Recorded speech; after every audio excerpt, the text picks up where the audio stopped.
যুদ্ধের প্রভাব জ্বালানি খাতে মজুদ সক্ষমতার ২০ ভাগেরও কম, অর্থনীতিতেও নানা চ্যালেঞ্জ। প্রধানমন্ত্রীর নেতৃত্বে জরুরি বৈঠকে বসছে মন্ত্রিসভা কমিটি।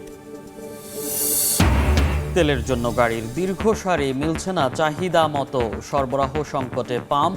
দক্ষিণ এশিয়ায় জেট ফুয়েলের সর্বোচ্চ দাম বাংলাদেশে, ভাড়া বেড়ে আকাশপথে যাত্রী সংকটের শঙ্কা। অপারেশন সার্চ লাইটের নামে ইতিহাসের নৃশংস গণহত্যা, ৫৫ বছরেও মেলেনি আন্তর্জাতিক স্বীকৃতি। রাজনৈতিক বিভাজন কাটিয়ে জোরালো কূটনৈতিক তৎপরতার তাগিদ। কক্সবাজার সমুদ্র সৈকতে ছুরিকাঘাতে জুলাই যোদ্ধা ছাত্রদল কর্মী খুন, জড়িতদের গ্রেফতারের দাবিতে বিক্ষোভ সহযোদ্ধাদের, অভিযানে আইন শৃঙ্খলা বাহিনী।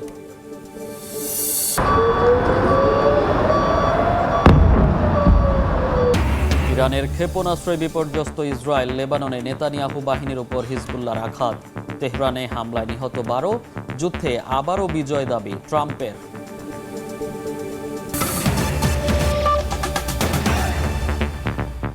সময় সংবাদের সঙ্গে আছি আমি মনির হোসাইন। ইরানের সঙ্গে ইসরায়েল যুক্তরাষ্ট্র যুদ্ধের প্রভাব মোকাবেলায় করণীয় নির্ধারণে জরুরি বৈঠকে বসছে মন্ত্রিসভা কমিটি। কিছুক্ষণের মধ্যে সচিবালয়ে মন্ত্রিপরিষদ বিভাগে প্রধানমন্ত্রী তারেক রহমানের নেতৃত্বে এই বৈঠক শুরু হচ্ছে। জ্বালানি পরিস্থিতি ও অর্থনীতির নানা চ্যালেঞ্জ মোকাবেলায় করণীয় নিয়ে আলোচনা হবে এই বৈঠকে। এর আগে মধ্যপ্রাচ্য পরিস্থিতির প্রভাব মোকাবেলায় অর্থ পরিকল্পনা মন্ত্রী আমির খসরু মাহমুদ চৌধুরীর নেতৃত্বে ৭ সদস্যের মন্ত্রিসভা কমিটি গঠন করা হয়। এই কমিটি মূলত আন্তর্জাতিক পরিস্থিতি পর্যবেক্ষণ, সম্ভাব্য অর্থনৈতিক প্রভাব বিশ্লেষণ এবং দেশের স্থিতিশীলতা বজায় রাখতে প্রয়োজনীয় কৌশল নির্ধারণের জন্য গঠন করা হয়। এছাড়া বিকেল ৪:৩০টায় মন্ত্রিপরিষদের সভা অনুষ্ঠিত হওয়ার কথা রয়েছে।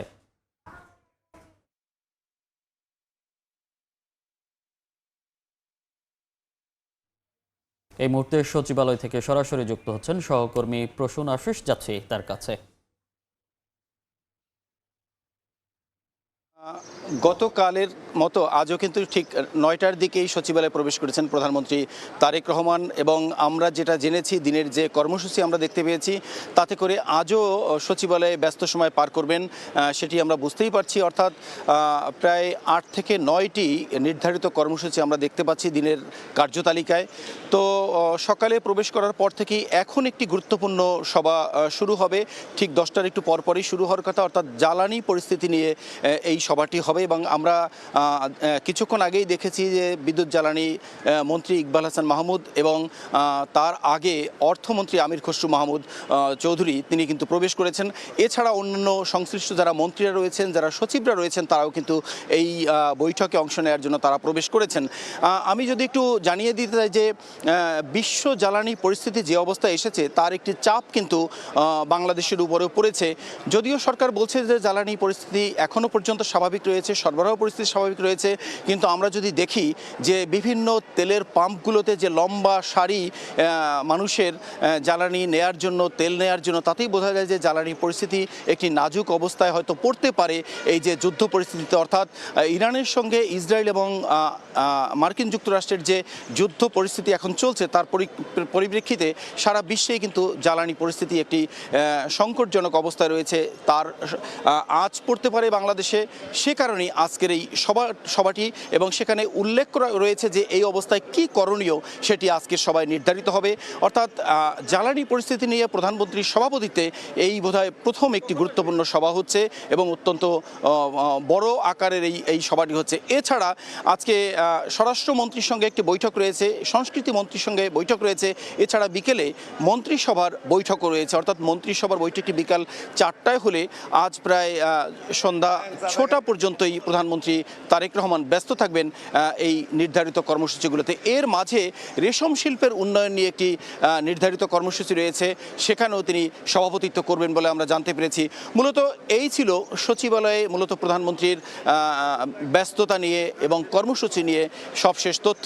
আমরা এরপরে যে তথ্যগুলো পাবো সেগুলো জানিয়ে দিতে পারবো।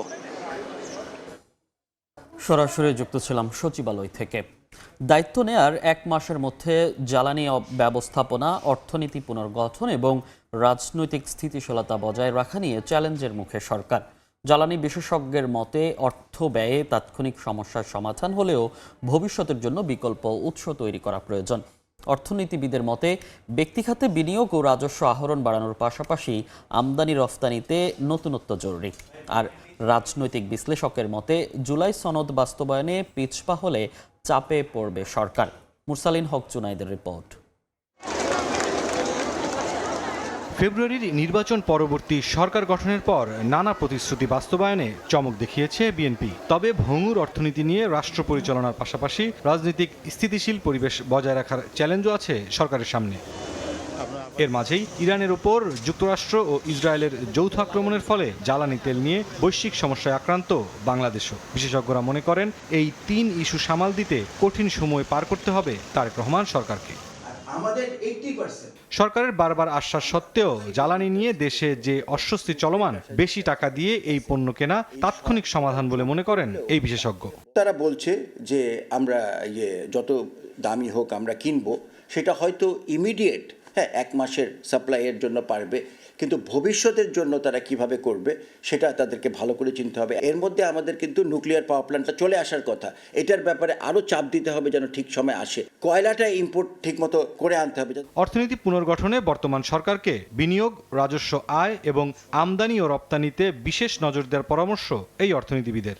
বিনিয়োগে আমাদের যে একটা স্থবিরতা, এটাকে চাঙ্গা করতে হবে। তো এটার সাথে কর্মসংস্থান জড়িত, এটার সাথে মানুষের জীবনমানের যে অবনমন হচ্ছিল সেটাকে রোধ করা এটা জড়িত। প্রত্যক্ষ করের মাধ্যমে সম্পদ আহরণ করা, এটা যদি আমরা করতে পারি তাহলে অন্যান্য যেসব ব্যয়ের দিকগুলো এখন আমরা দেখছি এটাকে আমরা সামাল দিতে পারবো। রপ্তানি বৈচিত্র্যকরণ, বাজার বৈচিত্র্যকরণ, এগুলো অনুসন্ধান করা, দ্রুত আমদানি করতে পারি, কম খরচে সাশ্রয়ীভাবে আমদানি করতে পারি, সেটার দিকে নজর দিতে হবে। জ্বালানি ব্যবস্থাপনা আর অর্থনীতি টেকসই করতে অভ্যন্তরীণ রাজনৈতিক স্থিতিশীলতা জরুরি। আর তার জন্য জুলাই সনদ বাস্তবায়নে সরকারকে পিছপা হওয়া যাবে না বলে মনে করেন এই রাজনীতি বিশ্লেষক।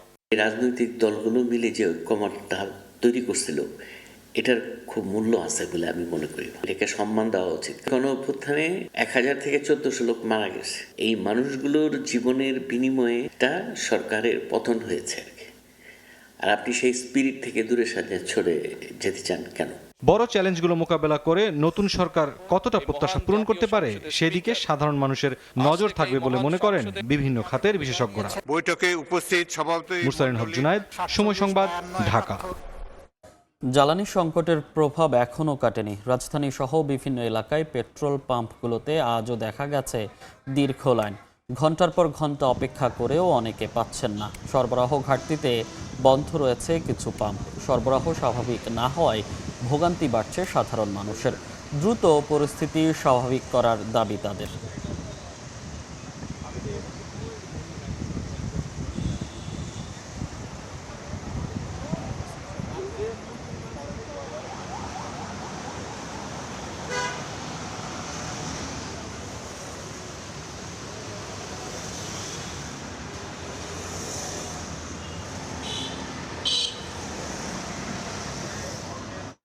এই মুহূর্তে রাজধানীর বিজয় সরণিতে আছেন সহকর্মী সাইফুল ইসলাম এবং নওগাঁর বাইপাস ফিল্ম স্টেশনে আছেন রিপোর্টার এমআর রকি। সরাসরি শুরুতেই যাচ্ছি সাইফুলের কাছে। সাইফুল,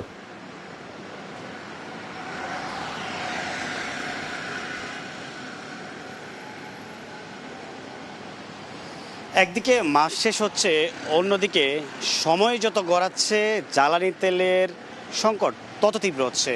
আমরা যদি আজকের চিত্রটা একটু দেখাই, আমার পিছে এটি রাজধানীর সুনামধন্য বিজয় সরণিতে একটি সেনাবাহিনী দ্বারা পরিচালিত একটি পাম্প, যেখানে দীর্ঘ সারি আমরা দেখতে পাচ্ছি। তবে এর মধ্য দিয়ে এখানকার যে লোকজন আছে বা যারা আছে তাদের সাথে কথা বলতে পেরেছি, তারা বলছেন যে কেউ 3 থেকে 4 ঘন্টা আগেও এই সিরিয়ালে দাঁড়িয়েছেন কিছুটা তেলের জন্য। যদিও এখানকার যে পাম্পের লোকজন আছে তারা বলছেন যে সকাল 11টা পর্যন্ত পাম্পে তেল দিতে পারবেন। আমি আবারও বলছি, এখানকার যে লোকজন আছে তারা বলছেন যে সকাল 11টা পর্যন্ত ঘোষণা দিয়ে তারা তেল দিতে পারবেন বলে এখানকার যে আগত চালক বা ড্রাইভার তাদেরকে সতর্ক করেছেন। তবে এর মধ্য দিয়ে তারা এই খবরটা শুনেই কিন্তু অনেকেই কিছুটা ক্ষুব্ধ হয়েছেন, এমন পরিস্থিতিকে আমরা দেখতে পেরেছি। তবে এক্ষেত্রে বলা যায় যে এই যে তেলের যে তীব্র সংকট হচ্ছে সেটা কিন্তু যত সময় গড়াচ্ছে তত গভীর হচ্ছে। আমরা রাজধানীর বিভিন্ন পাম্পে ঘুরেছি, বিভিন্ন এলাকায় গিয়েছি, বিভিন্ন মানুষের সাথে কথা বলেছি, তারা বলছেন যে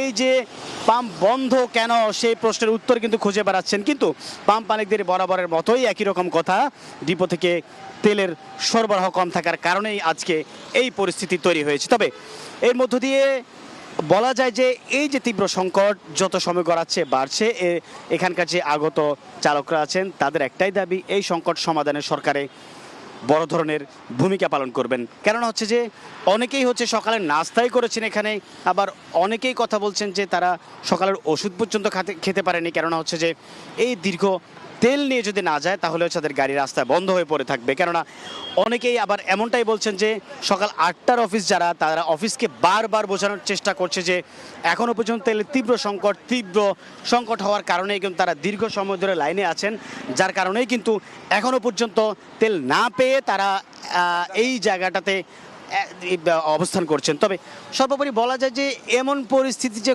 কবে নাগাদ সমাধান হবে সেই প্রশ্নের উত্তর কিন্তু এখানকার আগত চালক ড্রাইভার যারা আছেন তারা খুঁজছেন। যদিও বরাবরের মতোই হচ্ছে পাম্প মালিকদের অবস্থান অটুট। কেননা হচ্ছে যে সকালে যখন ডিপোতে গাড়ি যায়, সেই ডিপো থেকে তেল আনতে কিছুটা হলেও সময় লাগে, আর সেখানে ডিপোতে যে পরিমাণ চাহিদা আছে একটি পাম্পের, সে পরিমাণ তেল পায় না বলে অভিযোগ রয়েছে রাজধানী কেন্দ্রিক পাম্পগুলোর। আমাদের নওগাঁয় আছেন আরেক সহকর্মী এমআর রকি, জানবো তার কাছ থেকে ওই এলাকার পরিস্থিতি, যাচ্ছি তার কাছে। নওগাঁর সংযোগ বিচ্ছিন্ন হওয়ার কারণে আমরা জানাতে পারিনি, দুঃখিত। আমরা সরাসরি যুক্ত ছিলাম রাজধানীর বিজয় সরণি থেকে। মধ্যপ্রাচ্য সংঘাতে বিশ্বজুড়ে জ্বালানি সংকটে পড়েছে আমদানি নির্ভর দেশগুলো, প্রভাব পড়ছে বাংলাদেশেও। কিন্তু সক্ষমতার বিপরীতে মজুতের পরিমাণ 20 ভাগেরও কম, যা দিয়ে চলবে 8 থেকে 12 দিন। দীর্ঘমেয়াদী নতুন আমদানি উৎস তৈরির সঙ্গে মজুত বাড়ানোর তাগিদ বিশেষজ্ঞদের। বিপিসি বলছে মজুত 55 দিন থেকে বাড়িয়ে 90 দিন করার পরিকল্পনা নেওয়া হয়েছে। কাজল আব্দুল্লাহর রিপোর্ট। ইরানে যুক্তরাষ্ট্র ইসরায়েলের যৌথ হামলা, জবাবে তেহরানের পাল্টা হামলায় জ্বলছে মধ্যপ্রাচ্য। যুদ্ধের ভয়াবহতার প্রভাব পড়ছে বৈশ্বিক জ্বালানি খাতে। মজুত কিংবা সরবরাহে টান পড়ার পাশাপাশি ঊর্ধ্বমুখী দামে কঠিন পরিস্থিতিতে আমদানি নির্ভর দেশগুলো, ব্যতিক্রম নয় বাংলাদেশও। বিবিসির তথ্য অনুযায়ী 21 মার্চ পর্যন্ত সরবরাহযোগ্য diesel, octane, petrol, furnace oil ও জেট ফুয়েল সহ 5 ক্যাটাগরি জ্বালানি মজুত ছিল 2,59,659 মেট্রিক টন। এর মধ্যে ডিজেল, অকটেন, পেট্রোলের মজুত 1,78,584 মেট্রিক টন। চাহিদা অনুযায়ী মজুত তেল দিয়ে চলবে 8 থেকে 12 দিন। মজুতের পরিমাণ যখন শঙ্কা জাগায়, তখন বিপিসির তথ্য বলছে 26টি ডিপোতে ডিজেল, অকটেন, পেট্রোল সংরক্ষণের সক্ষমতা 8,12,561 মেট্রিক টন। কিন্তু 21 মার্চ পর্যন্ত মজুত রয়েছে সক্ষমতার 20%-রও কম। এমন প্রেক্ষাপটে বিপিসির দূরদর্শিতার অভাব রয়েছে জানিয়ে জ্বালানি মজুতে গুরুত্ব দিচ্ছেন সাপ্লাই চেইন বিশেষজ্ঞরা। আমাদের স্টোরেজ ক্যাপাসিটি বাড়াইতে হবে, আমাদের ডিস্ট্রিবিউশন চ্যানেলগুলোকে আরও স্ট্রেংথেন করতে হবে। এটা যদি আমরা না করি, আমরা বড় রকমের একটা হুমকির মুখে থাকব। আমাদের কৃষি বলেন, আমাদের ইন্ডাস্ট্রি বলেন, আমাদের ট্রান্সপোর্টেশন চ্যানেল বলেন। যদিও মজুদ পরিস্থিতি নিয়ে শঙ্কা নেই জানিয়ে বিপিসি বলছে জ্বালানি নিরাপত্তায় সংরক্ষণ 55 দিন থেকে বাড়িয়ে 90 দিন করার পরিকল্পনা নেওয়া হয়েছে। জানুয়ারি মাসে, ফেব্রুয়ারি মাসে ওনারা যেভাবে ফুয়েল নিয়েছেন ওই পরিমাণ যেন নেন, তাহলে আর কোনো সমস্যা নেই। এনার্জি সিকিউরিটিটা ইম্পর্টেন্ট, সেই ক্ষেত্রে আমাদের স্টোরেজ ডেজ বাড়ানোর পরিকল্পনা আছে। এখন আমাদের ক্যাপাসিটি আছে 55 ডেজ, আর আমরা এটা 90 ডেজে নিয়ে যাওয়ার ইচ্ছা। ঈদের পর একযোগে চাহিদা বাড়ায় সাশ্রয়ী হওয়ার আহ্বান জানিয়েছেন অর্থমন্ত্রী। যেহেতু যুদ্ধ কোনো সরকারের হাতে নেই, যুদ্ধ হচ্ছে অন্য জায়গায়, আমরা এটার ভুক্তভোগী। এই জন্য আমাদেরকে একটু সংযমের দিকেও যেতে হবে, সরকারকে সহযোগিতা করতে হবে, সহানুভূতিশীল হতে হবে, সবাই মিলে আমরা সংকট থেকে উত্তরণ করতে পারবো। জ্বালানি সংকট নিরসনে বিক্রির পরিমাণ গত বছরের একই সময়ের তুলনায় কিছুটা কম বেশি করার পাশাপাশি আমদানি বাড়াতে কাজ করছে সরকার। কাজল আব্দুল্লাহ, সময় সংবাদ, ঢাকা। 16 দিনের ব্যবধানে লিটার প্রতি জেট ফুয়েলের দাম বাড়ল 107 টাকা। লিটার প্রতি বাড়তি মূল্য দক্ষিণ এশিয়ার মধ্যে সর্বোচ্চ। এতে এভিয়েশন খাত নতুন সংকটে পড়বে জানিয়ে দ্রুত গ্রহণযোগ্য দাম নির্ধারণের দাবি অপারেটর্স অ্যাসোসিয়েশনের। না হলে অভ্যন্তরীণ আকাশ পথের ভাড়া বাড়বে প্রায় ১৫০০ টাকা। একই সঙ্গে যাত্রী সংকটে ক্ষতিগ্রস্ত হবে দেশীয় এয়ারলাইন্সগুলো। কাজল আবদুল্লাহর আরও একটি রিপোর্ট।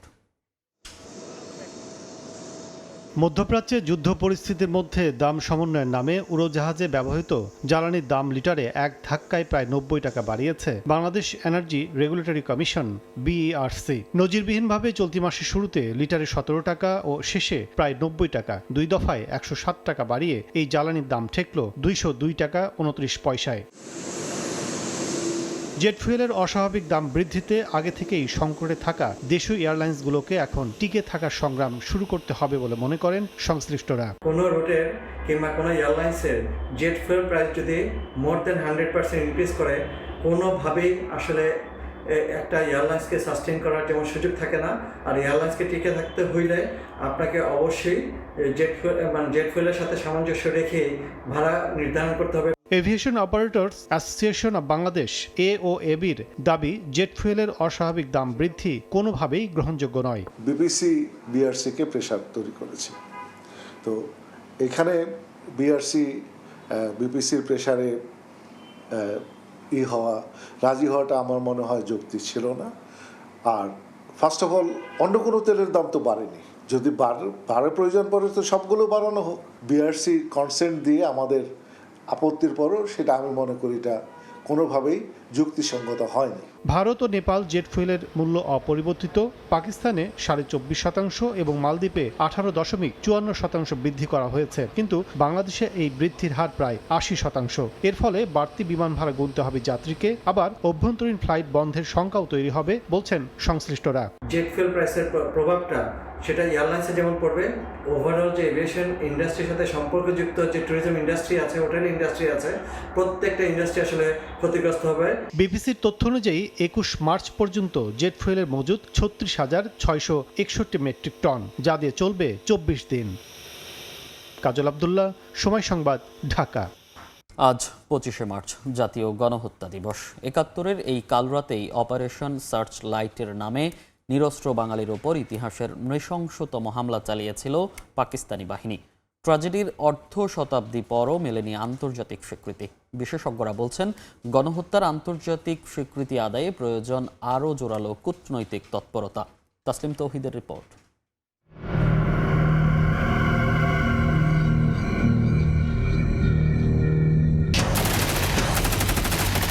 ১৯৭১ সালের ২৫শে মার্চ কাল রাত ঘুমান্ত মানুষের উপর ঝাঁপিয়ে পড়ে ইয়াহিয়ার রক্তপিপাসু সেনাবাহিনী।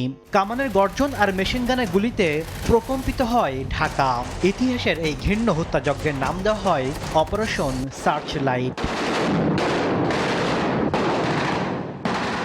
হানাদারদের মূল টার্গেট ছিল ঢাকা বিশ্ববিদ্যালয়, রাজারবাগ পুলিশ লাইন্স ও পিলখানা। জহুরুল হক হল ও জগন্নাথ হলে ঢুকে নির্বিচারে হত্যা করা হয় ছাত্র ও শিক্ষকদের। বিভিন্ন তথ্য বলছে, শুধু ওই রাতেই ঢাকায় ৭,০০০ সহ সারা দেশে প্রায় ৫০,০০০ মানুষকে হত্যা করা হয়। তবে ৫৫ বছর পেরিয়ে গেলেও এই বর্বরোচিত গণহত্যার মেলেনি আন্তর্জাতিক স্বীকৃতি। গবেষকরা বলছেন, গণহত্যা নিয়ে দেশি বিদেশি রাজনীতির বিভাজন, সঠিক তথ্যের অভাব, আন্তরিকতার ঘাটতির কারণে আন্তর্জাতিক অঙ্গনে গণহত্যার স্বীকৃতি পায়নি। রিসার্চ, ডকুমেন্টেশন, পাবলিকেশন, আউটরিচ, তো আমার মনে হয় যে একটা গণহত্যা হওয়ার পরে ধারাবাহিকভাবে এই বিষয়টা নিয়ে মনোযোগী হয়ে থাকা, লেগে থাকা, দেশীয় এবং আন্তর্জাতিক ফোরামে এটা স্বীকৃতি আদায় করার জন্য যে প্রচেষ্টা, সেখানেও আমাদের ঘাটতি ছিল। ঢাকা বিশ্ববিদ্যালয়ের এই শিক্ষকের পরামর্শ, গণহত্যার সঠিক তথ্য উদ্ঘাটন করে স্বীকৃতি আদায়ে আন্তর্জাতিক পর্যায়ে জোরালো তৎপরতা চালানো। মাঠ পর্যায়ে ঘটে যাওয়া ঘটনাগুলোর তথ্যভিত্তিক একটা ইতিহাস রচনা করা খুব জরুরি। দ্বিতীয় পর্যায়ে হলো কূটনৈতিক যে উদ্যোগ, এই দুইটার মধ্যে একটা সমন্বয় করা খুব জরুরি। এদিকে বাংলাদেশে ৭১-এর গণহত্যার স্বীকৃতি চেয়ে গত ২০শে মার্চ মার্কিন প্রতিনিধি পরিষদে প্রস্তাব তুলেছেন কংগ্রেস সদস্য ল্যান্ডসম্যান, যেখানে উঠে এসেছে ধর্ষণ ও নির্যাতনের ভয়াবহ চিত্র। বিশেষজ্ঞরা এই উদ্যোগকে স্বাগত জানালেও প্রস্তাবটি পাশের সম্ভাবনা খুব কম বলে মনে করছেন। আমেরিকান কংগ্রেসম্যান তার এই পরামর্শটিকে জাতীয়ভাবে এটাকে গুরুত্ব দিয়ে 25শে মার্চের একটা নতুন ইতিহাস রচনা আমাদের জন্য খুব জরুরি। এটা নিয়ে যদি ব্যাপক লবিং না হয় মার্কিন কংগ্রেসে, একজন ডেমোক্রেটের উত্থাপিত একটা প্রস্তাব যদি ডেমোক্রেট যে সিনিয়র পার্টি মেম্বার্সরা সাপোর্ট না করেন এবং তার সাথে যদি একটা রিপাবলিকান কিছু কংগ্রেসম্যানের সাপোর্টে যদি না আসে এই ধরনের প্রস্তাবের প্রেক্ষিতে, তাহলে এটা পাস হওয়ার খুব একটা সম্ভাবনা দেখছি না। কাল রাতের বিভীষিকা মারিয়ে শুরু হয় 9 মাসের রক্তক্ষয়ী মুক্তিযুদ্ধ। 30 লাখ মানুষের জীবনের বিনিময়ে যার সফল পরিণতি 16 ডিসেম্বরের বিজয়। তবে অর্ধ শতাব্দী পরেও সেই গণহত্যার ক্ষত বয়ে বেড়াচ্ছে বাংলাদেশ। তাসলিম তৌহিদ, সময় সংবাদ, ঢাকা। মহান স্বাধীনতা দিবস ও জাতীয় দিবস পালনের দ্বার প্রান্তে দেশ। প্রস্তুত জাতীয় স্মৃতিসৌধ প্রাঙ্গণও। রংতুলির আঁচড়, সুরভিত ফুলের গাছ আর পরিষ্কার পরিচ্ছন্নতায় প্রস্তুত করা হয়েছে স্মৃতির স্তম্ভ। 26 মার্চ প্রথম প্রহরে জাতির বীর সন্তানদের স্মরণ করে শ্রদ্ধা নিবেদন করবেন রাষ্ট্রপতি ও প্রধানমন্ত্রী। এরপর খুলে দেয়া হবে সর্বসাধারণের জন্য। আমারই করা প্রতিবেদনে থাকছে বিস্তারিত। নতুন বাংলাদেশ গর্ব মোরা, নতুন করে আজ শপথ নিলাম। নতুন বাংলাদেশ গড়ার প্রত্যয়ে চলছে স্মৃতির স্তম্ভকে সাজানোর কাজ। রাত পোহালেই ভোরের আলোয় লাখো মানুষের শ্রদ্ধায় ভরে উঠবে এই প্রাঙ্গণ। ত্যাগ আর গৌরবের এই স্মৃতিসৌধে দাঁড়িয়ে নতুন প্রজন্ম জানবে স্বাধীনতার প্রকৃত মূল্য, আর পুরনো প্রজন্ম ফিরে যাবে সেই গৌরবময় স্মৃতির কাছে। শহীদদের স্মরণ করে জাতি আবারও প্রতিজ্ঞাবদ্ধ হবে স্বাধীনতার মর্যাদা অটুট রাখার, এই লাল সবুজের দেশকে হৃদয়ে ধারণ করার। 1952 থেকে 71 বাঙালি জাতির রক্তক্ষয়ী সংগ্রামের ধারক বাহক এই 7 স্তম্ভ শুধুই কংক্রিট নয়, ত্যাগ, বেদনা আর অদম্য সাহসের এক একটি গল্প। মহান স্বাধীনতা দিবস ও জাতীয় দিবস উদযাপনে প্রস্তুত স্মৃতির প্রাঙ্গণ। রংতুলির আঁচড় ও সুরভিত ফুলের গাছে দেয়া হয়েছে এক অনন্য রূপ। এখানে ধোয়া মোছার কাজ চলিতেছে, এখানে পরিষ্কার পরিচ্ছন্নতার কাজ চলিতেছে, এখানে রং তুলির কাজ চলিতেছে। প্রধানমন্ত্রী, বড় বড় গণ্যমান্য ব্যক্তিরা আসবে, এই জন্য আমরা রং তুলি কাজ করতেছি, কাজ শেষ পর্যায়ে। স্মৃতির প্রাঙ্গণ সাজাতে ছুটিও কাটাতে পারেননি কারিগররা, তবু নেই অভিযোগ, কাজেই খুঁজে নিয়েছেন ঈদের আনন্দ।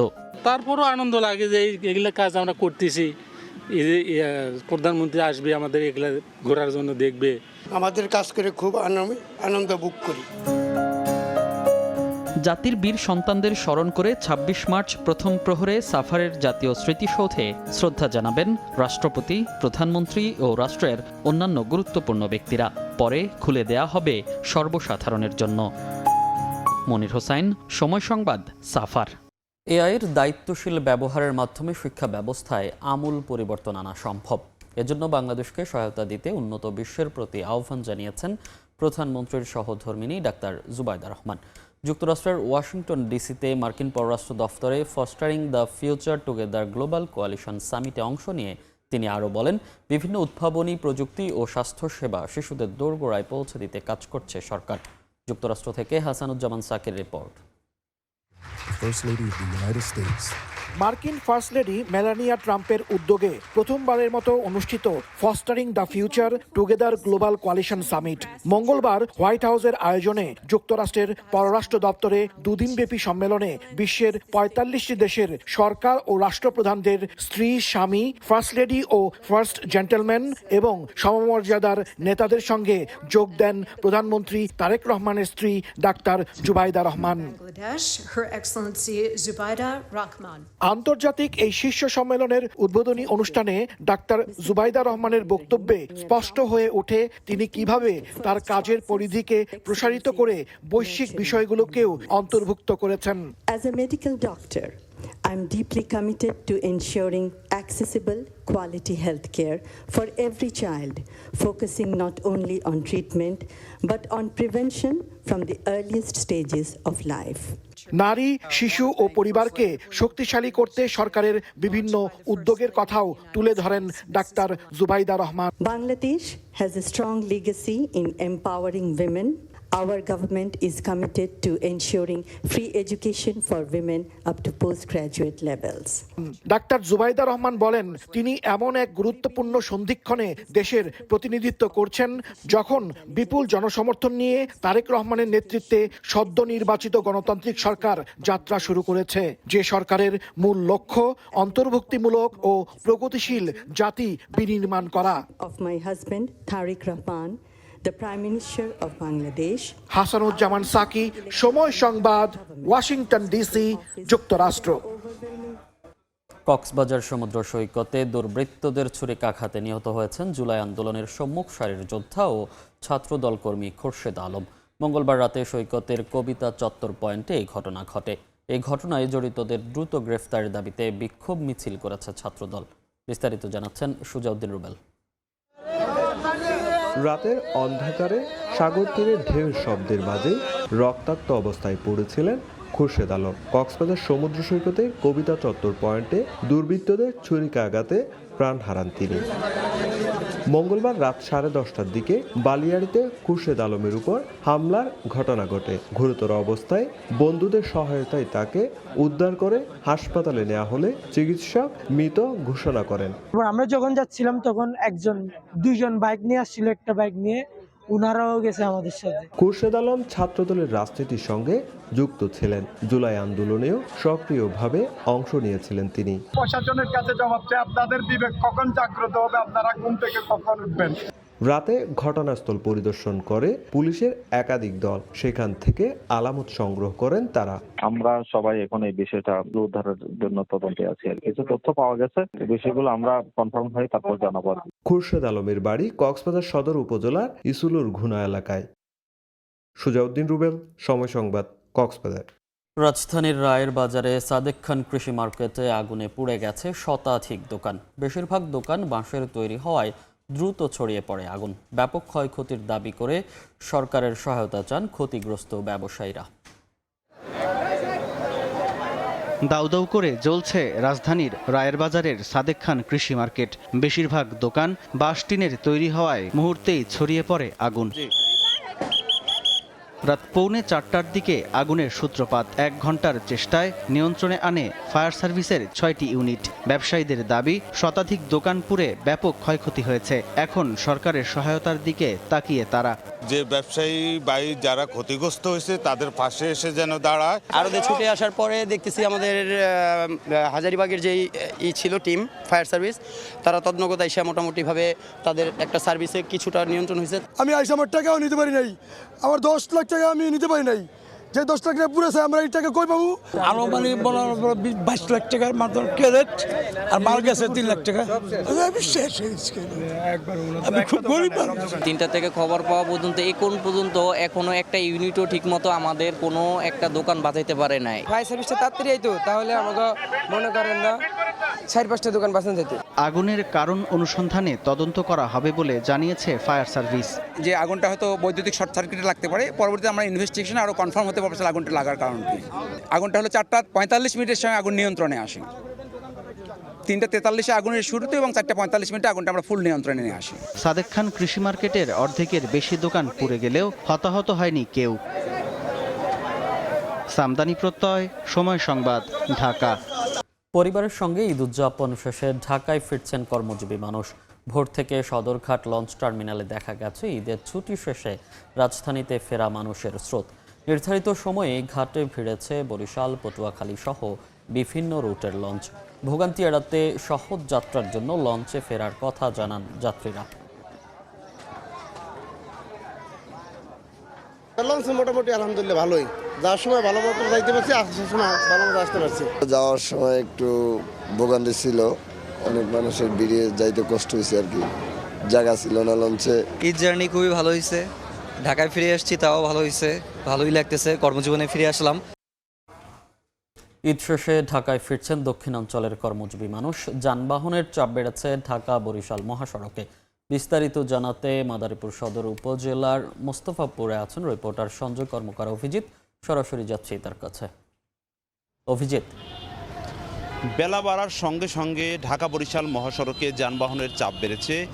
মূলত ঈদ শেষে কর্মস্থল রাজধানী ঢাকায় ফিরছেন দক্ষিণ অঞ্চলবাসী। দক্ষিণ অঞ্চলের যে বরিশাল বিভাগের 6 জেলা, সেই 6 জেলার মানুষ তাদের প্রিয়জনের সাথে ঈদ করে কর্মস্থলে ফিরছেন। আমরা দেখেছি যে ভোর থেকেই আজও বিভিন্ন যানবাহনে কর্মস্থলে ফিরছেন মানুষ। এছাড়া উত্তরাঞ্চলেও কিন্তু বরিশাল বিভাগের মানুষজন তারাও কিন্তু যাতায়াত করছেন। মূলত ঢাকা বরিশাল মহাসড়ক রাজধানী ঢাকার সাথে একমাত্র সড়ক পথে যোগাযোগের মাধ্যম কিন্তু এই ঢাকা বরিশাল মহাসড়ক।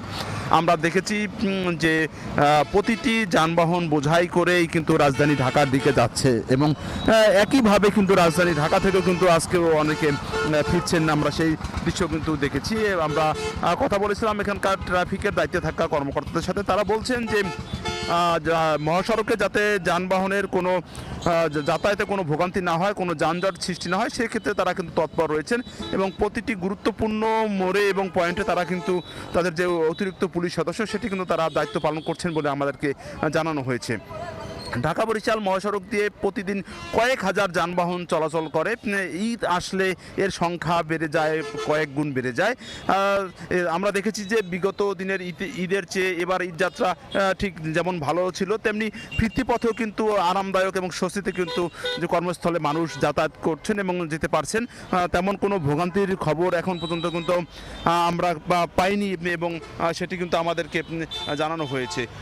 কোথাও কোথাও বাড়তি ভাড়ার অভিযোগ তোলা হলেও সেটিও কিন্তু প্রশাসন তাৎক্ষণিক ব্যবস্থা নিচ্ছে বলে আমাদেরকে যাত্রীরা সেটি কিন্তু বলছে। তো সব কিছু মিলিয়ে বলা যায় যে মাদারীপুরের যে মোস্তফাপুর ঢাকা বরিশাল মহাসড়ক সেটি কিন্তু ঈদের যে কর্মস্থল রাজধানী ঢাকায় ফিরছে মানুষ, সেখানে কিন্তু ব্যস্ত হয়ে উঠেছে। তো এই ছিল আমার কাছে ঈদ শেষে মানুষ যে রাজধানী ঢাকায় যাচ্ছে তার সব শেষ। সরাসরি যুক্ত ছিলাম ঢাকা বরিশাল মহাসড়ক থেকে। নওগাঁয় কৃষকের আবাদি প্রায় 25 বিঘা জমিতে সেচ বন্ধ করে দিয়ে সেখানে বিনোদন পার্ক গড়ে তোলার অভিযোগ উঠেছে। অনাবাদি পড়ে থাকা জমি দখলে নিতে ভুক্তভোগী কৃষকরা বিভিন্ন দফতরে অভিযোগ দিয়েছেন। প্রশাসন বলছে বিষয়টি খতিয়ে দেখে আইনি ব্যবস্থা নেওয়া হবে। এমআর রকির রিপোর্ট, ছবি তুলেছেন রকিবুল ইসলাম। নওগাঁর নিয়ামতপুরে আমইল গ্রামে আবাদি জমিতে তৈরি করা হচ্ছে বিনোদন পার্ক। ফসলি জমিতে সেচ বন্ধ করে দেওয়ায় চলতি মৌসুমে প্রায় 25 বিঘা জমিতে ধান রোপণ করতে পারেনি চাষিরা। মালিক জমি দিতে অস্বীকৃতি জানালে জোর করে দখলের অভিযোগ উঠেছে।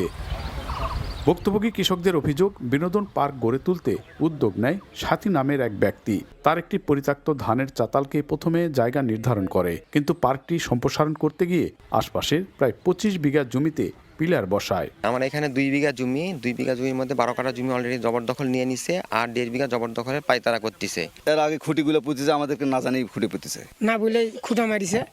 এখানে 3টা করে ফসল হয় জমিত, সাইডে পানি চাচ্ছি, পানিও দেয় না, এতেও পানি দেয় না, এ যাবৎ জমি পড়ে আছে। ধান আবাদ হয় এখানে, এবার পানির জন্য ধান হচ্ছে না।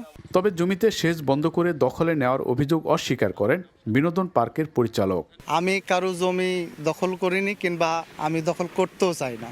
আমি আমার যতটুকু এরিয়া আছে আমি ততটুকুর মধ্যেই করব এবং করছি। ক্ষতিগ্রস্ত কৃষক প্রতিকার চেয়ে সংশ্লিষ্ট দপ্তরে লিখিত অভিযোগ দিয়েছেন। তদন্ত করে ব্যবস্থা নেওয়ার আশ্বাস কর্মকর্তাদের। অভিযোগ পেয়েছি এবং অভিযোগ পাওয়ার সাথে সাথে আমি উপজেলা কৃষি কর্মকর্তাকেও জানিয়েছি যাতে সরেজমিনে তদন্ত করে দ্রুত পদক্ষেপ নিতে পারে। আইনের মধ্যে যতটুকু কভার হবে অতটুকু অবশ্যই আমি সহযোগিতা করব।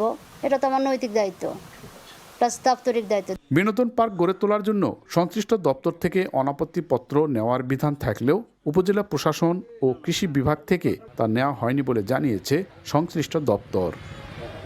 এমআর রকি, সময় সংবাদ, নওগাঁ। দেশের বাইরের খবর। ইরানের ক্ষেপণাস্ত্র হামলায় বিপর্যস্ত ইসরায়েলের বিভিন্ন অঞ্চল। কেন্দ্রীয় শহর বনেব্রাকে কয়েকজন আহত হয়েছেন।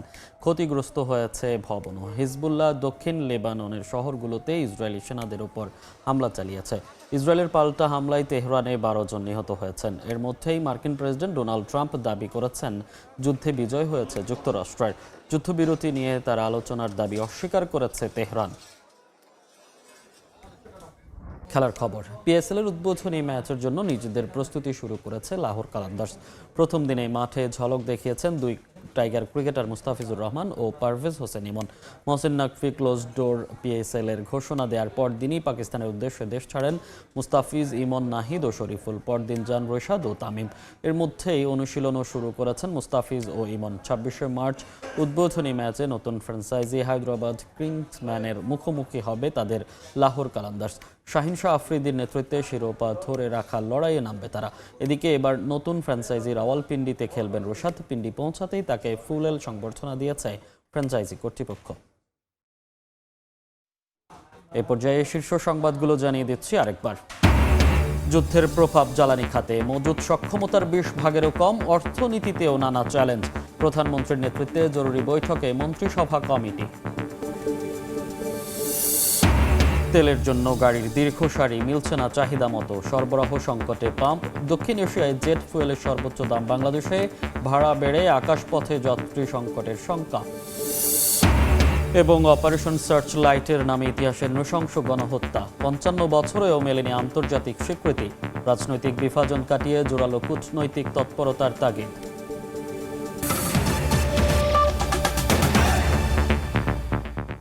এই ছিল সকাল 10টার সময় সংবাদে। এরপরে সময়ের বাণিজ্যের সঙ্গে থাকবেন আমিরুল ইসলাম আলিফ। ধন্যবাদ মনির। এ সময় বাণিজ্য নিয়ে আসছে কিছুক্ষণ পর, সঙ্গে থাকুন সময়ের।